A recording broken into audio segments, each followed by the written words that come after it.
Good morning. Thank God it's Friday. You're in for a treat today. We're talking the Tommyknockers. I just finished this book last night. If you saw that short that I put up, I've been pretty heads down with this book all week. I started, the other couple books on my list, but my focus has been this book. It's one of the 4 Stephen King books left I have to read, besides this new one that's coming out next month. I wanted to read this, and I wanted to give you a good, solid review of this because this book is so decisive. People over here hate it. People over here love it. There's not a lot of middle ground. So the first and foremost, you're probably asking, or waiting, did I like the book? I did. I really liked the book. I'm actually a little shocked. I mean, I went into this knowing there's a good chance I was going to be on one of these two ends of the spectrum, and I really liked it. I give this book 4.7 out of 5. I mean, it's a great book. Now, with that being said, before you turn off the video, I understand that there's a lot of people out here that don't like it, and I understand why. Now, your reasons may be a little different than maybe what I think they will be, and I will talk about those shortly, but I understand why.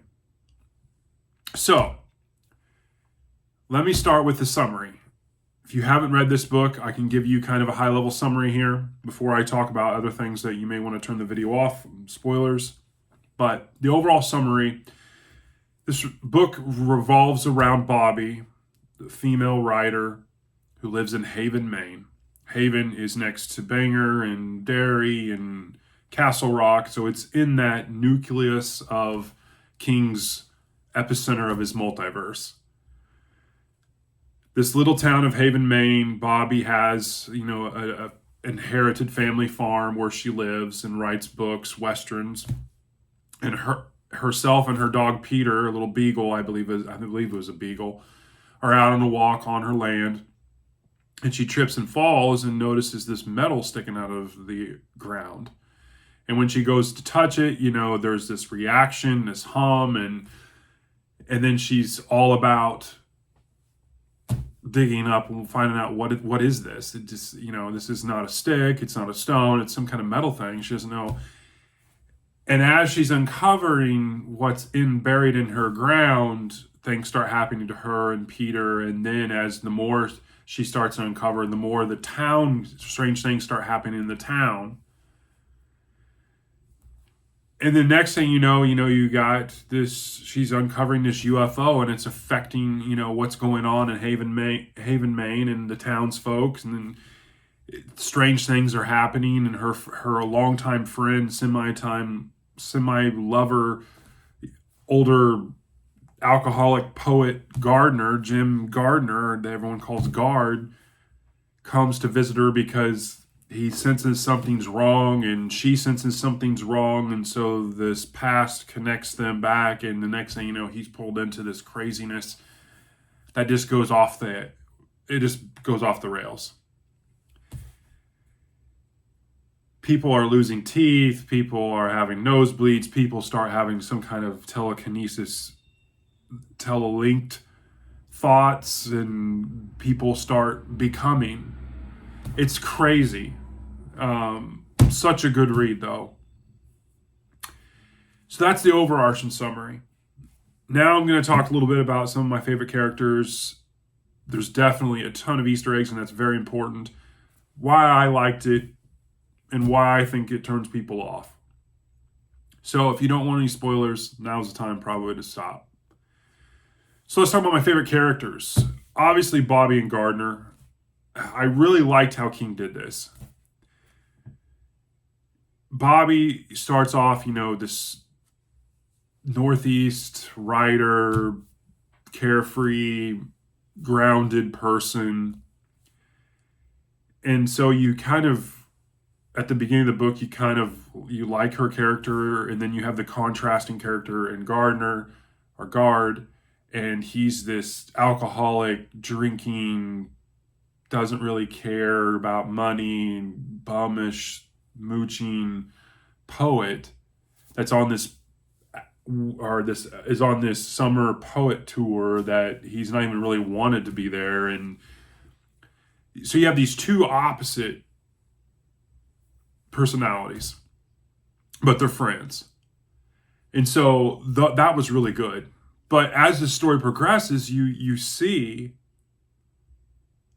how Bobby kind of transitions as the ship is taking over, and her moral compass, her personality, physically and emotionally and mentally, just crumbles, and she becomes, this person that you kind of dislike, and Gardner becomes this, I don't know, this kind of underdog that you start rooting for. I mean, it's really neat how King kind of flipped that on us, especially when you start getting invested.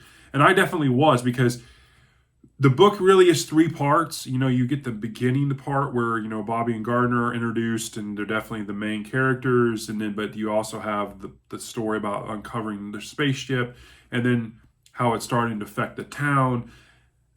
The middle part is really kind of a section where it turns a lot of readers off, because it's a very long section where you go from this slow build up to, okay, we got momentum, this is good, we got conflict, what are we going to do with this? And then you kind of take a step back, and you're learning about the town. This turns a lot of people off, but I enjoyed that, because you learn about these interesting characters.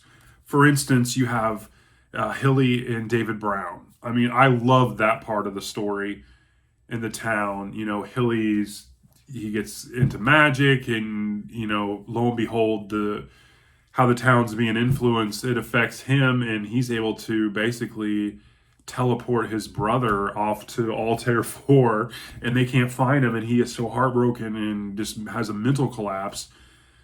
You have Becky Paulison. That part was really cool. She has a husband that is being has gone out on their marriage. She doesn't know for sure, but then he hates the picture of Jesus in front of their TV, and the next thing you know, when he goes to work at the post office, the next thing you know, Jesus comes to life in the picture, and he's telling her what she needs to do and what's going on in the town. And it's so just like, what? Like, it's such a crazy idea that it's just really cool. 2 really other good ones. You have John Leandro. He's one of the people on the outside as the town is kind of coalescing, and they're grouping to and being augmented and becoming like this one group that is all about raising the spaceship out of the ground. They're also protecting Haven. They don't want outside influences. They don't want anyone to stop what they're doing, and they're gathering all these batteries, and there's other things that happen in the shed. But John comes from the outside. I believe he's a writer, or with a paper or whatever. And the next thing you know, a lot of these inanimate objects are coming to life, are being manipulated, and people are figuring out how to change DC to AC and AC to DC current. And they're turning, vacuums and Coke machines and laundry machines, and they're doing other purposes, or like they're sorting mail, and they're figuring out how to do this when they never knew before. And the next thing you know, when Leandro comes to town, the Coke machine feels like it needs to be defensive and protect the town, as do the people, and they're having these thoughts. And the next thing you know, the Coke machine starts shooting bottles at him, and then it crushes him. Like, it's crazy. But probably the best character outside of Bobby and Guard was Bobby's sister, Anne, who they call Sissy. I immediately connected with her. She comes in, their father's passed away. She can't get a hold of Bobby. She's pissed. She gets everything she wants. She Jews down the Undertaker to a pine box, and so like, she is this Karen, take charge, butchy kind of character that you get, and I just couldn't help but connect with her, because that part of the book was funny. And up until that point, you had these strange things going on. Everything was weird in this kind of sci-fi tale, and then you have Sissy come in, and it's just like I was laughing out loud. I mean, at parts. I mean, it's just, It was crazy. But those were my favorite characters. There's a ton of Easter eggs. This is such a Dark Tower book. In the expansed Dark Tower realm, the King multiverse, there are so many Easter eggs in this book. They talk about John Smith from the Dead Zone. It's not even like a casual like mention. They talk about Jack Nicholson in the movie The Shining. It's mentioned. They talk about this strange dog that's running people off. You have Cujo. They talk about seeing a clown in his silver eyes in the sewer. I mean, you have Pennywise. They make references like "Let's Palaver," which is a direct reference to how they talk in the Dark Tower world with Roland.